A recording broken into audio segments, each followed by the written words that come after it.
سیرت پاک part number 3 نشو نما۔ رسول پاک صلی اللہ علیہ وسلم کے اس دنیا میں تشریف لانے سے پہلے ہی ہر قوم کے عالم اور کاہن آپ کا انتظار کر رہے تھے۔ انہوں نے پچھلے نبیوں کی آسمانی کتابوں میں پڑھا تھا کہ فلاں زمانے میں اور فلاں جگہ ایک زبردست نبی ظاہر ہوں گے جو ساری دنیا کے لیے خدا تعالیٰ کا پیغام لائیں گے۔ ان میں بہت سے عالم تو ایسے تھے جو آپ صلی اللہ علیہ وسلم کا انتظار کر رہے تھے اور تمنا کرتے تھے کہ اس آخری نبی کی شریعت پر چلے، لیکن کچھ کاہن وغیرہ ایسے تھے جو آپ کے ظہور سے ڈرتے تھے، اس لیے کہ آپ کے آنے کے بعد ان کی عزت کرنے والا کوئی نہ رہے گا۔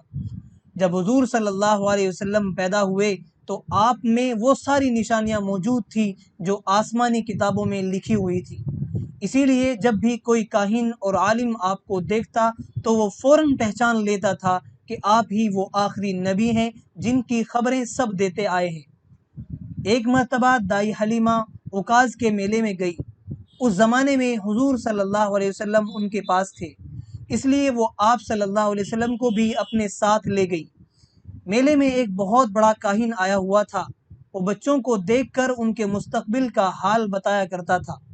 جب اس نے حضور صلی اللہ علیہ وسلم کو دیکھا تو وہ ایک دم چیخنے لگا، قریش کے لوگوں، ایک گروہ قریش! لوگ ایک دم اس کے چاروں طرف جمع ہو گئے اور پوچھنے لگے کہ کیا بات ہے۔ کاہن نے اس سے کہا، اگر تم اپنی بھلائی چاہتے ہو تو اس بچے کو فوراً قتل کر دو۔ دائی حلیمہ نے جو یہ بات سنی تو فوراً وہاں سے حضور صلی اللہ علیہ وسلم کو لے کر چپکے سے نکل گئی اور تیزی کے ساتھ اپنے گھر کی طرف روانہ ہو گئی۔ ادھر قریشیوں نے کاہن سے پوچھا کہ وہ کون لڑکا ہے، کہاں ہے؟ کاہن نے کہا کہ وہ ابھی تو یہاں تھا۔ قریشی بغیر سمجھے ہی ادھر ادھر دیکھنے لگے۔ جب انہیں وہاں کوئی بچہ نظر نہیں آیا تو انہوں نے کاہن سے کہا، یہاں تو کوئی لڑکا نہیں ہے، پھر یہ کہ اس کو ہم کس وجہ سے قتل کر دیں؟ کاہن نے بتایا، وہ تم پر غالب آ جائے گا اور تمہارے خداؤں یعنی بتوں اور دین کو مٹا کر رکھ دے گا۔ اب لوگوں نے وہاں آپ کو بہت تلاش کیا، مگر اس وقت تک حلیمہ آپ کو لے کر کہیں کی کہیں پہنچ چکی تھی، اس لیے وہ سب تھک ہار کر بیٹھ گئے۔ اسی طرح ایک دفعہ قبیلہ بنو مدلج کے کچھ لوگ مکے آئے۔ اس زمانے میں حضور جناب عبد المطلب کی تربیت میں تھے۔ ان لوگوں نے حضور صلی اللہ علیہ وسلم کو دیکھا تو وہ سب حیران رہ گئے۔ پھر انہوں نے عبد المطلب سے کہا، آپ اس بچے کی خوب حفاظت کیجیے، اس لیے کہ مقام ابراہیم پر حضرت ابراہیم علیہ السلام کے قدم کا جو نشان ہے وہ بالکل ایسا ہی ہے جیسا آپ کے اس بچے کا ہے۔ یہ اور اسی طرح کی دوسری باتیں ایسی تھیں کہ جن کی وجہ سے سب گھر والے آپ کی حفاظت کا خاص خیال رکھتے تھے۔ جب تک آپ دائی حلیمہ کے پاس رہے تو وہ خود اور ان کے شوہر جان سے زیادہ آپ کی حفاظت کرتے۔ اس کے بعد آپ اپنی والدہ حضرت آمنہ کے پاس آ گئے۔ حضرت آمنہ ہر وقت آپ کو اپنی نظروں کے سامنے رکھتی، کیونکہ وہ بچپن سے ہی دیکھ رہی تھی کہ آپ صلی اللہ علیہ وسلم بہت ہی خاص اور نرالے اوصاف رکھتے ہیں، اس لیے وہ ہر وقت آپ صلی اللہ علیہ وسلم کا خاص خیال رکھتی، مگر وہ بہت ہی تھوڑے عرصے میں انتقال کر گئی۔ حضرت آمنہ کے انتقال کے بعد آپ صلی اللہ علیہ وسلم اپنے دادا عبد المطلب کی تربیت میں آ گئے۔ عبد المطلب کو آپ سے بے انتہا محبت تھی۔ وہ ہر وقت آپ کی دلداری کرتے، کسی وقت بھی آپ کو اپنے سے الگ نہ کرتے، جہاں جاتے آپ صلی اللہ علیہ وسلم کو اپنے ساتھ رکھتے۔ عبد المطلب بہت زیادہ بوڑھے ہو چکے تھے، اس لیے انہوں نے ضروری سمجھا کہ مرنے سے پہلے حضور صلی اللہ علیہ وسلم کو اپنے بیٹوں میں سے کسی کے سپرد کر جائیں تاکہ آپ کی طرف سے مطمئن ہو جائیں۔ عبد المطلب کے 10 لڑکے تھے، ان میں سے 2 لڑکے ابو طالب اور زبیر حضور صلی اللہ علیہ وسلم کے والد جناب عبداللہ کے سگے بھائی تھے۔ یہ دونوں ہی حضور صلی اللہ علیہ وسلم سے بہت محبت کرتے تھے، مگر ابو طالب کو حضور صلی اللہ علیہ وسلم سے خاص لگاؤ اور محبت تھی۔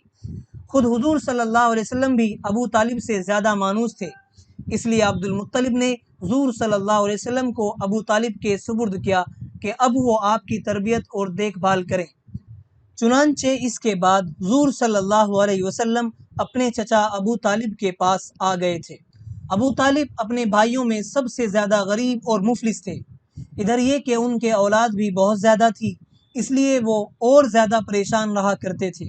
ابو طالب اور ان کی اولاد جب کھانا کھانے بیٹھتے تھے تو ان میں سے کبھی کسی کا پیٹ نہیں بھرتا تھا، اس لیے کہ کھانا تھوڑا ہوتا تھا۔ مگر جب حضور صلی اللہ علیہ وسلم ابو طالب کے گھر آ گئے تو ان سب نے دیکھا کہ جس دن سب کے ساتھ آپ بھی کھانا کھانے بیٹھتے ہیں تو ہر ایک کا پیٹ بھر جاتا ہے۔ اسی لیے ابو طالب نے اپنے بیٹوں کو تاکید کر دی کہ جب کھانا کھانے بیٹھو تو اپنے بھائی محمد کو ضرور شریک کر لیا کرو۔ یہ اور ایسی بہت سی باتیں دیکھ کر حضور صلی اللہ علیہ وسلم سے ابو طالب کی محبت اور زیادہ بڑھ گئی۔ وہ ہر وقت حضور صلی اللہ علیہ وسلم کا خیال رکھتے، کوئی بات ایسی نہ ہونے دیتے جس سے آپ صلی اللہ علیہ وسلم کو تکلیف ہو۔ ہر وقت آپ صلی اللہ علیہ وسلم کو اپنے ساتھ رکھتے، یہاں تک کہ رات کو بھی اپنے پاس سلاتے۔ غرض وہ بات بات میں آپ کے آرام اور خوشی کا خیال رکھتے اور آپ کو اپنے بیٹوں سے بھی زیادہ چاہتے۔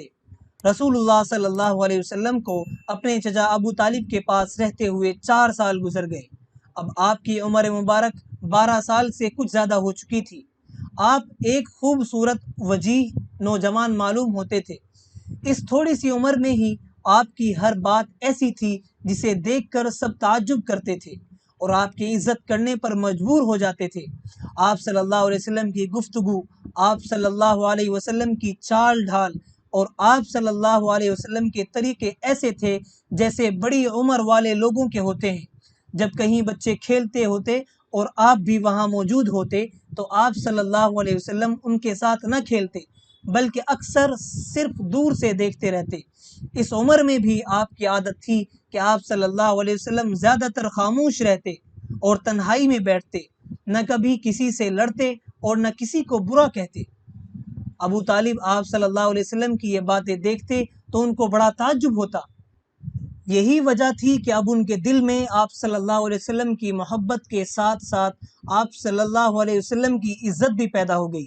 اب وہ آپ صلی اللہ علیہ وسلم سے بات چیت کرتے تو اس طرح نہیں جیسے عام بچوں سے کرتے ہیں، بلکہ اس طرح بات کرتے جیسے کسی بڑے اور تجربے کار آدمی سے کیا کرتے ہیں۔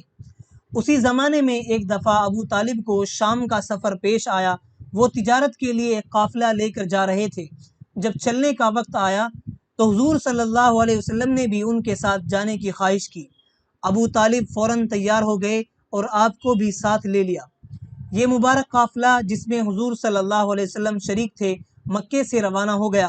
راستے میں یہ کئی جگہ ٹھہرتا ہوا بڑھتا رہا، یہاں تک کہ ایک روز یہ قافلہ شام کی سرحد میں داخل ہو گیا۔ یہاں ایک سرحدی شہر تھا جس کا نام بصرہ تھا۔ قریش کے قافلے اکثر یہاں ٹھہرا کرتے تھے۔ اس قافلے نے بھی یہاں پر پڑاؤ ڈال دیا۔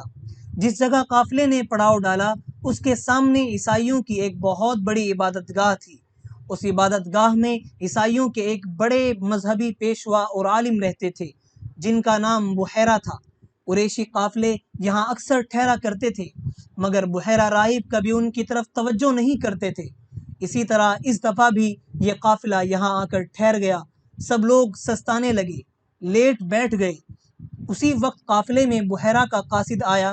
اس نے آ کر بحیرہ کی طرف سے پیغام دیا، قریشیوں، میں نے آپ کی دعوت کے لیے کھانا تیار کرایا ہے، اس لیے آج آپ میرے ساتھ کھانا کھائیں، مگر ہر چھوٹا بڑا آئے، کوئی آدمی رہ نہ جائے۔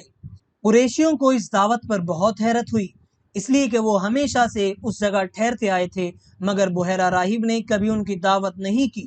اسی لیے وہ سوچتے تھے کہ آج کیا خاص بات ہوئی جو راہب نے ہماری دعوت کی۔ غرض یہی سوچتے ہوئے سب قافلے والے عبادت گاہ میں راہب کے پاس پہنچ گئے مگر یہ لوگ حضور کو پڑاؤ میں ہی چھوڑ گئے۔ انہوں نے خیال کیا کہ آپ بچے ہیں، اس لیے آپ کو ساتھ لے جانا ضروری نہیں۔ جب یہ لوگ راہب کے پاس پہنچے تو ایک قریشی نے بحیرہ سے کہا، بحیرہ، آج تو آپ نے بالکل نئی بات کی۔ ہم یہاں سے اکثر گزرا کرتے ہیں لیکن کبھی آپ ہماری دعوت نہیں کرتے، پھر آج کیا نئی بات ہے؟ بحیرہ نے جواب دیا، یہ بات تو ٹھیک ہے مگر آپ لوگ ہمارے پڑوس میں آ کر ٹھہرے اس لیے ہمارے مہمان ہیں، میں نے چاہا کہ آپ کے اعزاز میں آپ کی میزبانی کروں۔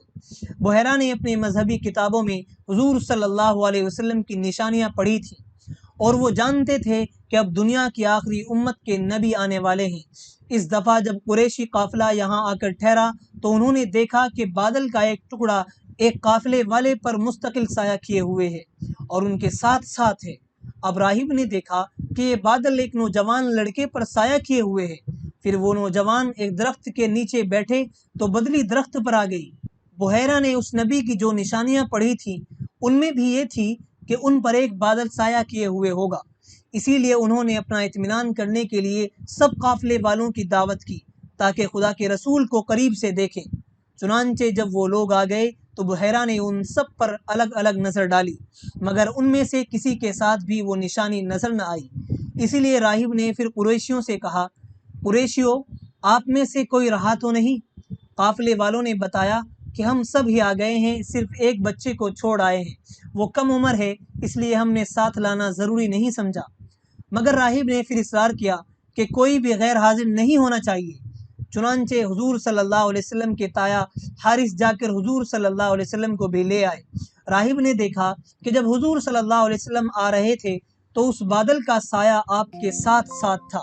اس کے بعد بحیرہ آپ صلی اللہ علیہ وسلم کے بدن کو گھور گھور کر دیکھتے رہے۔ راہب کو آپ صلی اللہ علیہ وسلم میں وہ ساری نشانیاں نظر آ رہی تھی جو انہوں نے پیغمبر آخر الزماں کے متعلق اپنی کتابوں میں پڑھی تھی۔ جب سب لوگ کھانا کھانے کے بعد واپس جانے لگے تو بحیرہ راہب جلدی سے حضور صلی اللہ علیہ وسلم کے پاس آئے اور کہنے لگے، میں آپ سے کچھ باتیں پوچھنا چاہتا ہوں۔ آپ کو لات اور عزیٰ کی قسم، آپ میری باتوں کا جواب ضرور دیجیے۔ حضور صلی اللہ علیہ وسلم نے فرمایا، لات اور عزیٰ کے نام پر مجھ سے کچھ مت پوچھو، خدا کی قسم ان سے زیادہ ناپسند مجھے کوئی چیز نہیں ہے۔ بحیرہ نے کہا، تب پھر آپ کو خدا کی قسم میری باتوں کا جواب دیجیے۔ اس پر آپ صلی اللہ علیہ وسلم نے بحیرہ کو اجازت دی کہ جو کچھ پوچھنا چاہتے ہو پوچھو۔ اب بحیرہ نے حضور صلی اللہ علیہ وسلم سے وہ ساری باتیں پوچھنی شروع کی جو آپ صلی اللہ علیہ وسلم کی ذات سے متعلق تھی۔ راہب نے آپ صلی اللہ علیہ وسلم کے عادات، مزاج، سونے جاگنے اور اٹھنے بیٹھنے کے متعلق سوال کیے۔ آپ صلی اللہ علیہ وسلم بحیرہ کی ہر بات کا جواب دیتے رہے اور جو کچھ وہ پوچھتے بتا دیتے۔ راہب آپ صلی اللہ علیہ وسلم کا جواب سنتے اور اپنے دل میں تصدیق کرتے کہ کتابوں میں یہی نشانیاں لکھی ہوئی ہیں۔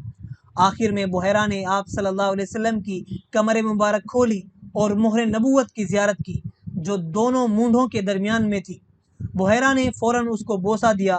اس کے بعد بحیرہ راہب حضور صلی اللہ علیہ وسلم کے چچا ابو طالب کے پاس آئے اور ان سے پوچھنے لگے، یہ بچہ تمہارا کون ہے؟ ابو طالب نے کہا، یہ میرا بیٹا ہے۔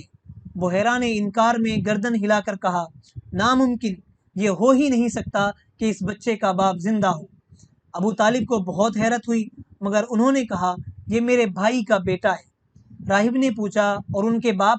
ابو طالب نے کہا، ان کا انتقال اس وقت ہی ہو گیا تھا جب یہ اپنی ماں کے پیٹ میں تھے۔ راہب نے کہا، تم ٹھیک کہتے ہو۔ پھر انہوں نے حضور صلی اللہ علیہ وسلم کی والدہ کے متعلق پوچھا کہ وہ زندہ ہیں یا نہیں۔ ابو طالب نے بتایا کہ ان کا بھی انتقال ہو چکا ہے۔ تب بحیرہ نے ابو طالب سے کہا، سچ کہتے ہو، بس اب جاؤ اور اپنے بھتیجے کو فوراً ان کے وطن پہنچا دو، مگر ان کو ہمیشہ یہودیوں سے بچائے رکھنا، ورنہ خدا کی قسم اگر ان پر ان کی نظر پڑ گئی اور میری طرح وہ بھی ان کو پہچان گئے تو وہ ان کی جان کے دشمن بن جائیں گے، اس لیے کہ تمہارا یہ بھتیجا نہایت عظیم اور اونچے مرتبے کا انسان ہے۔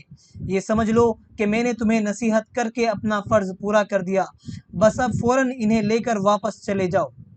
ابو طالب خود بھی دیکھتے تھے کہ ان کے بھتیجے عام بچوں جیسے نہیں ہیں، بلکہ وہ بہت ہی خاص خوبیوں کے مالک ہیں، اسی لیے وہ سمجھ گئے کہ بحیرہ راہب ٹھیک کہہ رہے ہیں۔ چنانچہ ابو طالب آگے نہیں گئے بلکہ یہیں سے حضور صلی اللہ علیہ وسلم کو لے کر مکے واپس آ گئے۔